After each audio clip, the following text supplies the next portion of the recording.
Bertemu kita lagi dalam Fokus SPM 2020-2021. Okey, kali ini cikgu akan membincangkan tentang tema 11 tingkatan 5 bab 5 iaitu pembinaan negara dan bangsa merdeka. Okey, sebelum cikgu meneruskan perbincangan dengan lebih lanjut, apa kata subscribe channel cikgu. Okey? Dalam bab ini, apa yang perlu calon-calon tekankan adalah Pakatan Murni dan juga Suruhanjaya Red. Okey, Pakatan Murni, apa yang dibincangkan dalam Pakatan Murni adalah maksud Pakatan Murni, usaha-usaha mewujudkan Pakatan Murni, kejayaan Pakatan Murni serta nilai dan iktibar. Manakala Suruhanjaya Red pula adalah apa yang perlu ditekankan ialah apa itu Suruhanjaya Red, ahli-ahlinya dan apa tugas ahli dalam Suruhanjaya Red. Okey, apakah maksud Pakatan Murni? Pakatan Murni merupakan usaha semua kaum di Tanah Melayu menghasilkan kerjasama dan tolak ansur politik melalui rundingan. Pakatan Murni merupakan jalan untuk menyelesaikan tuntutan dan masalah setiap kaum. Pakatan Murni merupakan usaha menyatupadukan pelbagai kaum yang ada di Tanah Melayu. Seterusnya, kita akan lihat contoh-contoh soalan berkaitan Pakatan Murni. Okey, terlebih dahulu kita tengok soalan struktur. Soalan struktur seperti mana yang calon-calon telah ketahui bahawa soalan struktur mempunyai 10 markah dan ada 4 soalan struktur dalam kertas 2. Wajib jawab keempat-empat soalan tersebut. Okey, kita lihat soalan Pakatan Murni ini. Okey, Pakatan Murni merujuk kepada persetujuan bersama dan kesanggupan saling memberi dan menerima sesama bangsa di Malaysia sebelum negara mencapai kemerdekaan. Itu adalah stimulus bagi soalan ini. Okey, soalannya A. Mengapakah Pakatan Murni diperkenalkan di Tanah Melayu? Okey, 2 markah. B. Terangkan usaha yang telah dijalankan bagi menjayakan Pakatan Murni sebelum merdeka, 4 markah. Dan C. Sebagai sebuah negara yang mempunyai masyarakat berbilang kaum, mengapakah kita perlu menghormati prinsip Pakatan Murni? Okey, 10 markah dan seperti biasa C adalah soalan kebat dan jangan sesekali tinggal soalan C. Mesti jawab. Okey? Mari kita jawab soalan yang pertama. A. Mengapakah Pakatan Murni diperkenalkan di Tanah Melayu? Okey, calon-calon jangan lupa kata kunci soalan. Kata kunci soalan di sini adalah diperkenalkan. Mengapa Pakatan Murni diperkenalkan? Okey, berapa markah? 2 markah. Okey, jadi kita tengok jawapannya. Okey, Pakatan Murni diperkenalkan di Tanah Melayu adalah untuk menghasilkan satu kerjasama melibatkan semua kaum di Tanah Melayu. Selain itu, mewujudkan tolak ansur politik melalui rundingan antara kaum. Pakatan Murni dikenalkan juga sebagai jalan penyelesaian untuk menyatu padukan kaum-kaum yang ada di Tanah Melayu dan juga untuk mewujudkan kerjasama dalam membentuk permuafakatan politik. Okey, soalan B pula ialah terangkan usaha yang telah dijalankan bagi menjayakan Pakatan Murni sebelum merdeka. Okey, kata kunci. Kata kunci ia adalah usaha yang dijalankan bagi menjayakan Pakatan Murni sebelum merdeka. Okey, berapa markah? 4 markah. Okey. Jadi jawapannya, jawapan dia usaha-usaha yang telah dijalankan bagi menjayakan Pakatan Murni sebelum merdeka ialah yang pertama, penubuhan CLC atau Jawatan Kuasa Hubungan Antara Kaum. Rundingan UMNO dan CLC telah mencapai persetujuan melahirkan kerjasama antara kaum. Kerjasama kaum. Seterusnya, RIDA ditubuhkan untuk memajukan ekonomi dan pendidikan. RIDA ditubuhkan untuk memajukan ekonomi dan pendidikan masyarakat luar bandar, khususnya orang Melayu. Selain itu, usaha lain ialah membuka kerakyatan negeri kepada imigran yang lahir di Tanah Melayu. Seterusnya, mencadangkan pilihan raya diadakan pada masa yang sesuai. Okey, berapa markah di sini? 2, 4, 6. Jadi, calon ini mendapat 4 markah penuh. Soalan C.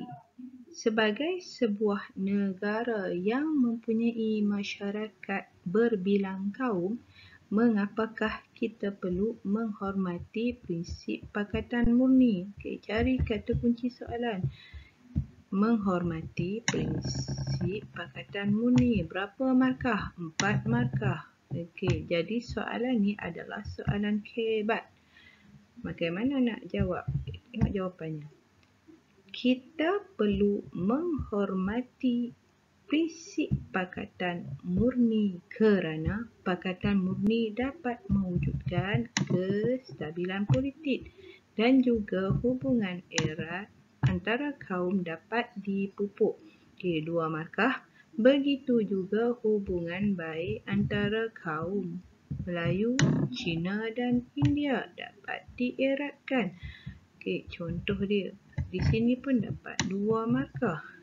Selain itu, hasil kerjasama pemimpin dengan pelbagai kaum dapat membawa kepada kemajuan ekonomi negara dalam sektor perindustrian, pertanian dan sebagainya.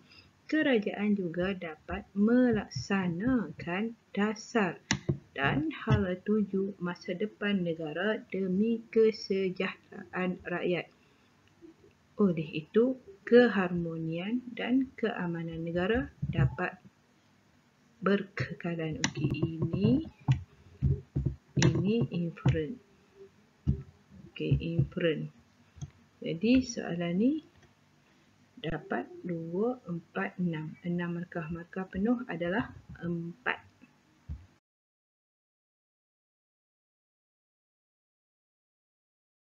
Subtopik seterusnya adalah Suruhanjaya Red.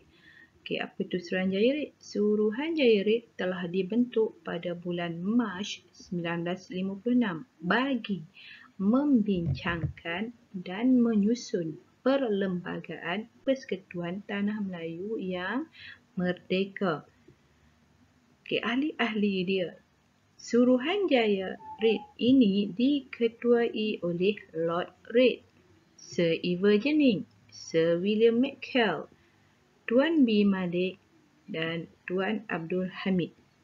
tugas-tugas Suruhanjaya RIT ini adalah untuk merangka sebuah perlembagaan bagi Persekutuan Tanah Melayu yang merdeka.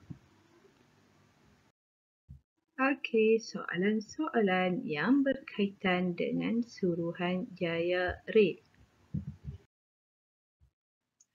Soalan, bagi Suruhanjaya RIT ini, cikgu ambil soalan struktur. Okey, kita tengok sama-sama. Suruhanjaya RIT telah dibentuk oleh British pada bulan Mac 1956. Itu stimulus. A. Namakan tokoh-tokoh yang menganggotai Suruhanjaya RIT. 2 markah. B. Apakah tugas Suruhanjaya tersebut? 2 markah. C.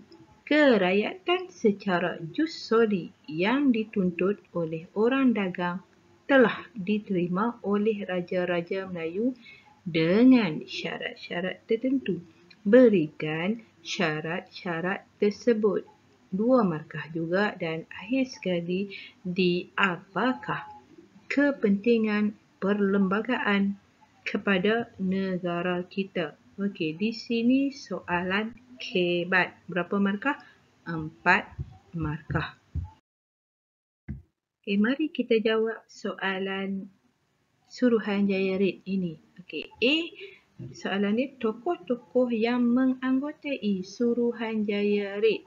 Okey, siapakah tokoh-tokohnya? Jadi dia nak di sini, kata kuncinya ialah tokoh. Berapa markah? 2 markah. Ada berapa ramai ahli-ahli dalam Suruhanjaya RIT? Okey, berapa ramai?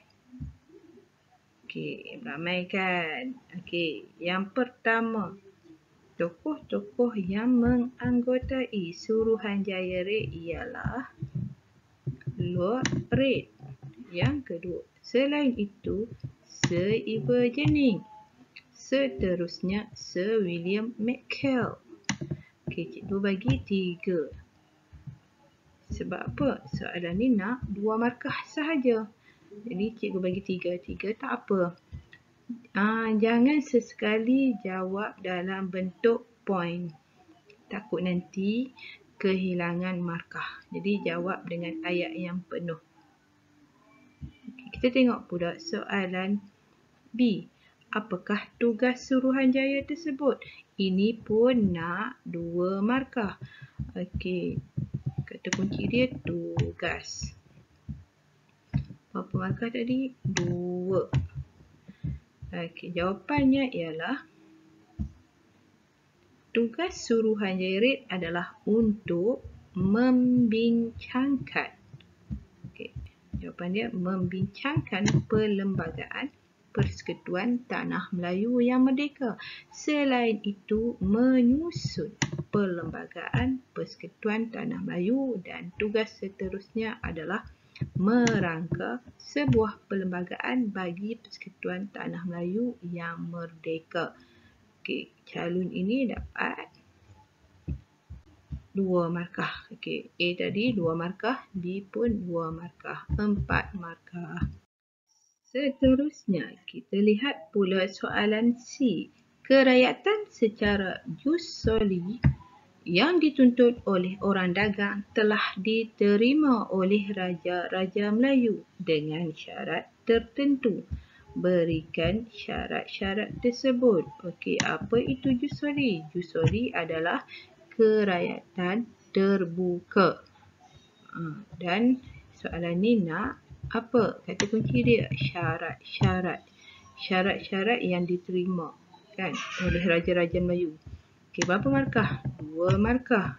Okey, kita tengok jawapannya ialah syarat-syarat tersebut ialah kedudukan istimewa orang Melayu diiktiraf. Syarat kedua ialah agama Islam diiktiraf sebagai agama persekutuan. Seterusnya, mengiktiraf bahasa Melayu sebagai bahasa kebangsaan, dan juga kedudukan Raja-Raja Melayu juga diiktiraf. Okey, 2 markah. Walaupun cikgu bagi di sini 4. 4 jawapan yang betul. Tak salah bagi banyak, tetapi janganlah banyak sangatlah. Okey. Seterusnya. Soalan D. Apakah kepentingan perlembagaan kepada negara? Soalan tadi cikgu dah cakap ni soalan kebat. Kepentingan perlembagaan. Berapa markah? 4 markah. Okey, apakah jawapannya? Kepentingan perlembagaan kepada negara kita ialah perlembagaan ialah merupakan undang-undang tertinggi. Okey, undang-undang tertinggi. Perlembagaan juga menjadi panduan dalam pentadbiran. Okey, panduan dalam pentadbiran negara. Seterusnya, perlembagaan menjamin hak asasi rakyat dan juga menjaga keharmonian kaum. Okey, perlembagaan juga dapat melicinkan pentadbiran negara kita. Okey, dah dapat 4 markah. Dan campur yang tadi, di sini pelajar ni dapat 10 markah. Okey, senang kan? Terima kasih, dah habis. Okey, cikgu harap perkongsian cikgu ini dapat membantu calon-calon SPM untuk mendapat keputusan yang cemerlang. Dan jangan lupa subscribe channel cikgu. Bye.